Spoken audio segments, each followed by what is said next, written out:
Good afternoon and welcome to the Governance Room, where questions matter, evidence counts, citizens come first, and the record stands. Today, in this internal test edition, we examine a troubling governance question arising from a State House statement on the alleged fictitious Presidential Foreign Intervention Promotion Council, also described as a Presidential Economic Advisory Council. According to the statement issued by the Presidency, a man identified as Adeyemi Adeniyi Matthew allegedly paraded himself as Director General of a non-existent presidential agency, allegedly used forged documents, held engagements with Nigerians and foreigners, sought diplomatic support for visas, and allegedly opened multiple bank accounts connected to fictitious entities. But beyond the individual allegation, the deeper question is institutional. How does a purported agency get office access, diplomatic-facing engagement, bank accounts, possible budget visibility, and meetings with high-level actors before the system stops it? Today, we're not trying to talk about this as just allegation. The court will do that. We're asking governance questions. Who verified? Who failed? Who acted? Who looked away? And what must change? So welcome to Governance Room, Didi. Yes. This is really interesting because as journalists, I think we should always dissect things like this. So the Chief of Staff gave the part of the story. The Presidency issued a statement, etc. The Ministry of Foreign Affairs flagged an alleged maybe incidents of trying to get staff members' visa, etc. What do you make of this? Some people said that the Presidency is actually insulting Nigerians' intelligence in a very bad way. So as a journalist who've done research, what do you make of it? I wouldn't want to start this show with a laughter, but it's laughable because, like you said, most Nigerians are feeling these people are thinking we are not what they think we are. Because we can see through the lines, we can see through the veils, we can see through the curtains that this is what it is, and you guys are putting it in our face that I won't use the word we're stupid, but you guys are making us feel that way. Because how would you explain a case whereby there is an office in the secretariat and the office has an indication? That's really interesting. Allegedly. So allegedly, we saw there was a place that it was highlighted in the budgets whereby they were allocated like some amount of money. And this person you guys are saying is an imposter, you guys called him a fraudster, has met with ministers, has met with ambassadors, held summits, and EFCC chairman. Exactly, and you're telling us that it's all fake. Come on, give Nigeria some credit. Oh, they should give us some break. Anyways, as a Nigerian, I felt insulted by seeing that. But of course, we need to probe further. So from the document making rounds that there was budgetary allocation, I do not want to laugh as well because this is a serious business and we shouldn't laugh about it. But it's just laughable. So it says there was over R1 billion allocation. There was CBN accounts and there were multiple other accounts. Let's go to the audience because this is interesting. I would start with God's power. What do you make of this thing? I mean, there was so many information out there, overload. So what do you make of it? Well, in my opinion, it's disheartening. I mean, in our nation, we do have processes for all of this. So I don't think they would want to come out and tell us that before this agency was established, the agency didn't pass through the process of getting approval. You know, the Presidency said the agency doesn't exist. Oh. So yes, there is a structured way to do this, but the Presidency actually said it doesn't exist. It's not aware of it. So I think the question would be, so how did they now get allocation if the Presidency is insisting that it never existed?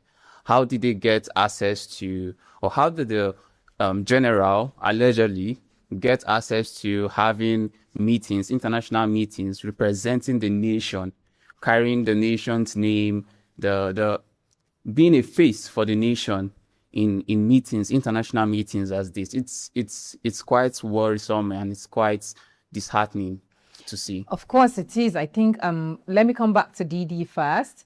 You've heard what God's Power said. Of course, there are like tons of questions I want answers for as a person. Tell me, what do you want answered precisely on this case? The only thing I feel our Nigerian government should always put in mind is accountability. Because how can you be a government if you are not accountable, if you are not transparent to your people? So when things get to this extent, and I don't know how to frame it, but I do not understand the kind of information or the kind of rule of law they are actually showing Nigerians and the younger generation. Yeah, so I think we look at it from the perspective of the Constitution of the Federal Republic of Nigeria, which stipulates the way to create an agency, the transparency process. But of course, I think since return to democracy in 1999, there's been issues around the way we do things, lack of consistency, etc. So let me go back to the audience. So there is a statement from the Chief of Staff dated 17th October 2025, asking the DSS and police to investigate alleged fraudsters and imposters using forged appointment letters. Let's talk about it, Wale. What do you think about this whole, people are calling it staged, it's just trying to save the face and all of that. What do you make of that?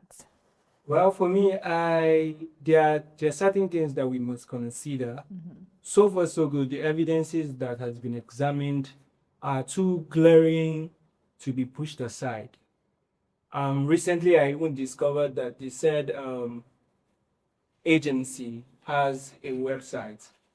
Wow. And there's something that I want to raise is a question of our culture when it comes to due diligence assassination. If you want to register an account in the normal bank, we're not even talking about like an Apex, our Apex bank. CBN. Yes. So as a business person, there are certain documents that You need to provide. you need to provide. Now we are now talking about the Apex Bank providing accounts for. To a fictitious agency. Yes. So is that possible? So It doesn't add up. to pull that off, just one person cannot do that. He must have certain A ring. certain backups that are pulling the strings for him. Just like you said earlier that a certain amount of money was budgeted for this person. Allegedly. Yes, allegedly, and that's not small money. So lastly, after all this has been said, who takes responsibility? And that's a huge question. Yes, it is. Let's go back to Mariam from your left side, or what do you call it? I don't know. I think I'm confused. You've mentioned something very key. Small businesses. As a business owner, I knew the rigorous process I went through to open bank accounts. Due diligence, CAC confirmation, lawyer's confirmation, all of that. And it took over a month trying to set up a bank account for a regular commercial bank. Talk more of a CBN, or that's really, there are lots of questions there. So again, let's go to Ministry of Foreign Affairs, also putting out a statement that reportedly wrote on 15th October seeking clarification after an alleged meeting with ambassadors at World Scouting. World Scouting is in Asokoro and is known for top-notch, top-level officials using this space. Do you think the ministry did their due diligence enough before going to the federal government? Is there something they were supposed to do before going to federal government? I mean, due diligence to say, oh, this place, where is the office, staff members, IDs, etc. How did they get in there? I feel as Nigerians, we're tired. We're tired of the roller coaster ride. We're tired of having to wake up each morning to the headlines saying something new happened. So if the federal government are saying this particular person is a fraud, how did he get into high profile meetings that are supposed to be guarded? Because I feel these meetings, you need a form of identification to go in there, and you need a form of identification also to know where the meeting is being held. So I feel all I have to say is our law enforcement agency, are they doing enough? So let's go to that with you, since you brought that up. We can't talk about this whole yes fictitious thing without bringing the police. So the police allegedly found that the agency was fictitious, that documents were forged, and that Adeyemi falsely sought a note verbal from the Ministry of Foreign Affairs for U.S. visa facilitation. Does that make any sense? It doesn't add up. There are loopholes. We're missing something. At least if we should have this, we should have the full information too, so we know what we are digesting. We should know what we are accepting and what we are not accepting. As Nigerians, I feel the government owes us that. They need to give us explanation. Yes. Convincing one. Hajara, to you. So the statement also says from the presidency, Adeyemi allegedly operated 34 bank accounts, including CBN one. To you, what sensibilities does that say to you as a person? What sensibilities does it speak to you as a person? Well, absolutely no sense. Absolutely, because at first, you're supposed to investigate. Not one, not two, not three, up to 30. And nothing is said about it. 34. 34. And there was even a report that said, the statement also says CBN account was allegedly opened by misleading the office of the Accountant General of the Federation. That is to tell you that these people are so careless. They don't take their job seriously. Because if they do, things like this should not even come in place at all. Do you mean take job seriously? Accountant General, the letter to open the bank account cannot go straight to the Accountant General. Exactly. So it means there's a system problem. Because the letter goes to secretariats where you drop letters. As simple as CAC, when you're taking letters to CAC, even if you know somebody inside, you're not allowed to go in. It's dropped at the gate. The gates take it to the secretariat for letters, and it is processed across before it gets, if it is the RG's letter, to get to the RG. So I'm trying to make meaning of the way that letter moved from the clerk up to the Accountant General of the Federation, AGF. How can they be so careless? Is the question. So is it carelessness or something else? Carelessness or cover up? Yes, that's the question. Do you think it's carelessness or cover up? Okay. Let's come back to Didi. Personally, what do you make of it? Personally, I feel it's a cover up because all the evidences are glaring. We know this is a structure. It's been put in place. Someone goes to this office every day. Someone operates this account every day and every time. And for 34 accounts, what sort of money are you putting in 34 different accounts just for one agency? I don't know what you... That poses a lot of questions, right? So I just feel it's cover up. It is. It looks like it. It looks like it's a cover up, but that means we need to probe further as well. Let's go to Noella. Noella, the police reportedly filed an 8-count charge at the Federal High Court in Abuja on 27 November 2025, with the matter due in court on 27 July this year. December, July. What do you think? The duration for something this sensitive? I feel it's very long because the governments are just so funny. Sorry to use the word funny, because that's how they have made us look so less of ourselves in the country, that they feel they can just bring up any kind of thing and just lies, any kind of lies, and just toy us with it, and then not minding if we understand it or not, because they don't care. They feel they have the power to do whatever they want to do. So it's just so funny how things... I agree as a person, because this is speaking to my sensibility. Maybe I'm not able to think right. I don't know if you feel the same, but the public interest question should even be, is not only whether one man allegedly forged documents. That's just one part of the story. The bigger question is whether Nigeria's institutional verification system are strong enough to stop fake authority before it begins to operate. Do you think we've got a strong system? Let's go back to Wale. Strong system.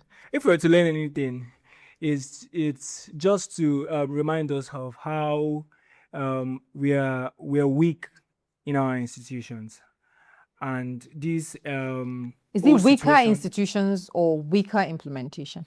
weaker institutions in the first place, because if our institutions are well guarded and processed, this whole issue would have died from the very inception. So whether the crime is well organized Or not? or not, if the institutions are right, none of this Hajara, is you've going got to something hold. to say? Not really. Okay, Wale, So are you done? yeah. So Okay, that would God's be power. it for me. Let's get your take. Okay, so I personally, I think it's just like Wale said, it comes from the institution itself not being well organized and well put together. Because I feel these things should be detected from Early the on. onset. Yes. So if things are working as they should, and in a nation like Nigeria, things should be working properly. We have gotten to that stage where things should be working properly as a But they're nation. not. I mean, we are intelligent people. We have the resources. We have everything to make things work as they are supposed to be. But I think corruption has eaten deep into Into the nation. fabric of our So nation. institutions and things that are supposed to work no longer work because of corruption. Not because we can't make them work, just because of corruption. Thank you. I think you've got something to say. Yes, I just Didi. wanted to add to something she said, and he made mention of corruption, while she made mention of the time frame and time limit of passing the judgment. Now, Of even hearing the case. exactly, of hearing the case. God bless you. So now, are we going to see our judicial system do the right thing? Are they actually going to work this time around, or they're going to sweep it under Okay. the carpet? It seems you want to talk, Mariam, and then pass to Wali when you're done. I want to add something. Is he really wrong? Or is the Nigerian government trying to cover up something here? Because if you look at the processes and all of the details being given, should I say it's not possible for someone to just decide to own something this huge and to go through all those massive paperwork without it being actually truthful? So as Nigerians, we need to ask the government, is this another scheme for money laundering, or are they trying to cover up something? We need answers, honestly. We really definitely do need answers. Wale? Yeah, so to cap everything up, I'm going to like to address the issue of the judiciary, and I'm going to be making a bold prediction based on precedents. In this situation, this is what I feel is going to happen in the issue of the court case. We are going to be seeing a lot of adjournment. There's a legal term that says justice delayed is justice Denied. and we've seen it over time, and it seems to be like a potent tactics that they apply whenever they need to wear us out from this case. So we're looking at a potential case that will be dragged for months, and at the end of the day we'll never get to the bottom of the whole situation. So that is all. So for me, I believe that government agencies or government identity must be something that there is a verifiable loop of things that you would do. Every legitimate federal agency, council, committee, presidential appointment, or diplomatic facing office should be traceable through official gazette. One issue in Nigeria is data. We don't have a central data, and that's what makes things easy. That's why there are duplicates of agencies. You've got BVN. You've got identification number, NIN, and you will go somewhere and people still be asking you for, you're trying to do something, oh, we need your NIN, we need your BVN. I think there should be one central data system where when you have it, that's all.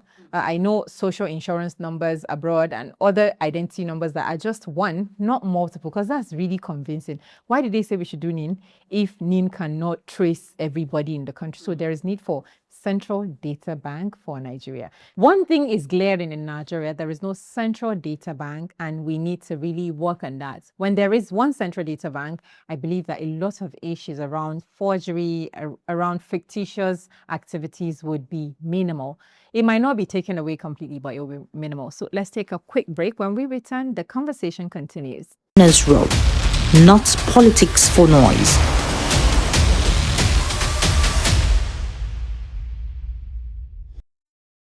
And welcome back. If you're just joining us, it's still Governance Room and it's a family affairs.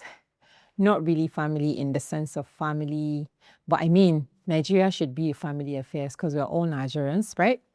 And let's go back to this conversation, Didi. There are a lot of questions on my mind. I think I didn't sleep well yesterday. I was just like, oh, okay, wait. All of these things, do they make sense to a normal thinking person? And so let's digress a little bit into the data that we've got. In this case, evidence of institutional failure is glaring, or evidence that the system eventually worked if we're going to address that. And what's more important to me as a person is to say, if there are claims of fictitious agency, fictitious agency, why did they appear in the budget, national budget?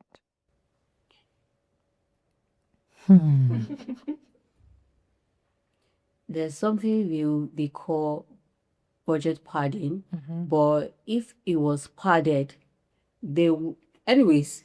I think budget padding should not even be in the picture. Why did they make it to the budget? Because for any agency's allocation to make it to the budget, there is a streamlined system. There will be internal defense in the agency. There will be external people that come to the agency, and the agency needs to go to the ministry that they're under and then go to the National Assembly. Okay, assembly, yeah.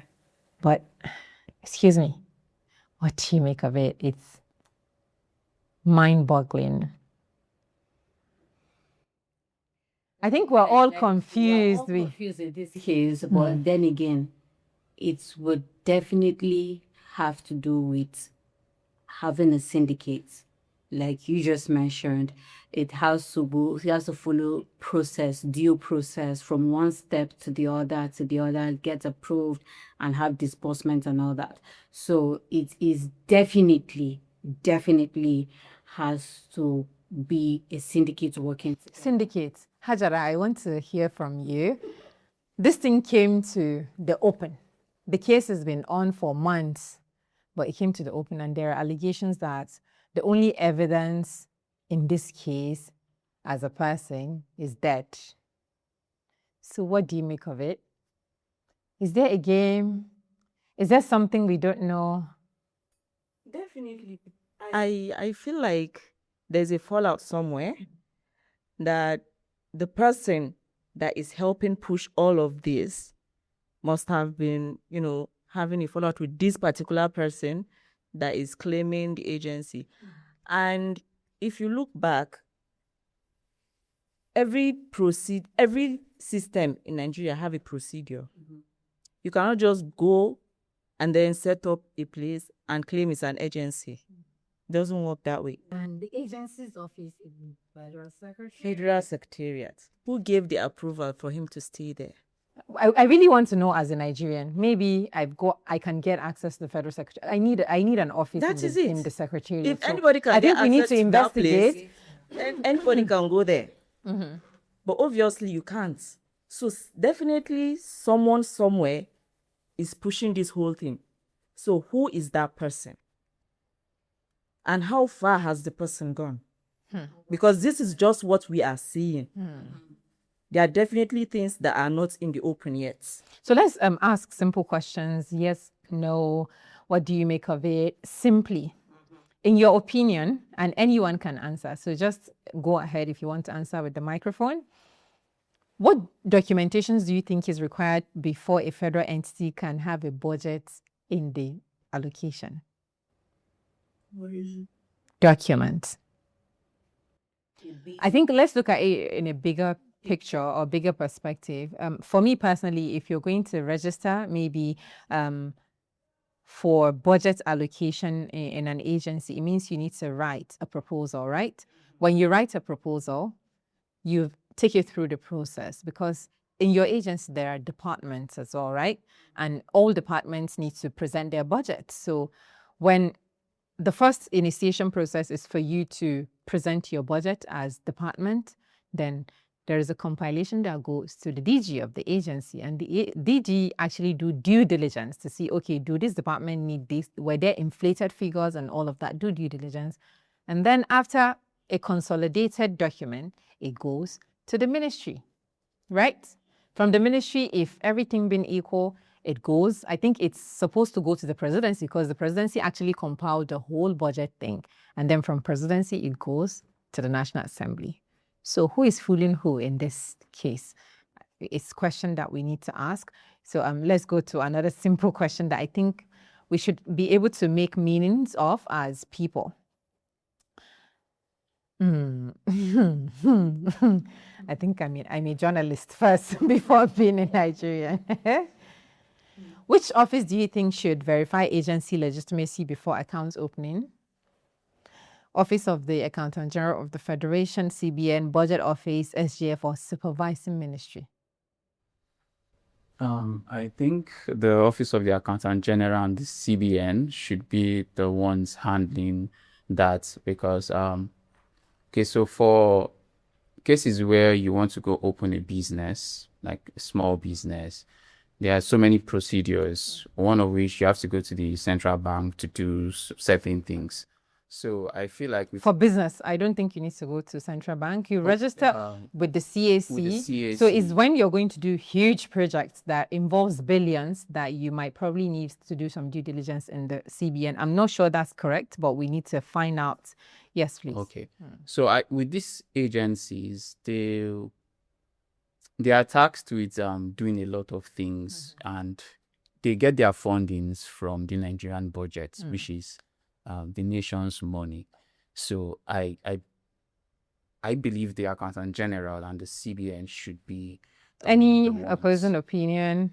I'm going to add to what he said, and the bulk of this falls on the shoulders and the Office of the Accountant General of the Federation. Okay. If you are going to look at your record, even if it's a new administration, for example, the money allocated for that particular agency, was there money budgeted for it the previous year? That's a solid question. Okay, now, so let's make this quickly. We end the show.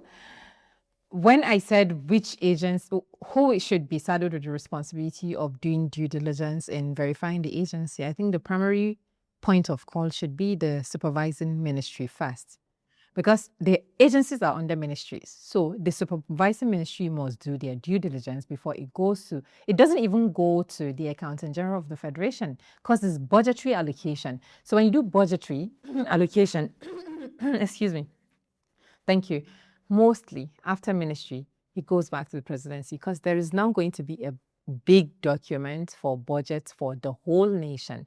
So when it comes to that budgetary allocation, I think it's the bulk of the work should start with the ministry. From the ministry, it goes to the presidency. From the presidency, it goes to the, I think from the presidency, it now goes to the Office of the Accountant General for allocation. I'm not sure, but we need to verify that and do a piece around that. So that should be the normal thing. But again, they said our collective intelligence are being abused, because it feels like maybe there are no right-thinking people in Nigeria again.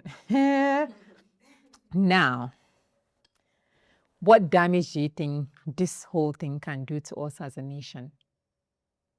Because this is on the internet. We're now citizens of a global village, and somebody in Europe will see this and say, oh my God. Of course, when I'm traveling every time as a Nigerian, I'm always sad, because there is extra care in dealing with us as a people. When you go outside Nigeria's border, the first thing is that you're Nigerian. You're not from the southwest or the north central or anywhere. You're Nigerian. So you are put in the same basket. So what damage do you think this does to us as a nation? We have been seeing videos of Nigerians harassed because there's a central identity we all carry as the country who is a failure. So yes, and most of the people on the internet, foreigners, see us as, there's this image as fraudsters, as I read comment sections a lot in posts, and you see, It's really disheartening. you'll see something like Boko Haram country. Yes. I'll tell you on a terrorists. personal experience. One day on the streets of London, in central London, I was going to post something alongside a friend. And from walking, we noticed a man looking like Sudanese, African, but the ones looking Arab-like. And the man was paying close attention to the two of us walking. And funnily, we entered the same postal office. And we're on the queue. It's one person that is posting. So I asked the person we're together that, please stay on the queue. I will stay to fill some things. And while staying at the back, the man approached me. Assalamu alaikum. I said, wa alaikum salam. Good morning, good afternoon, good afternoon.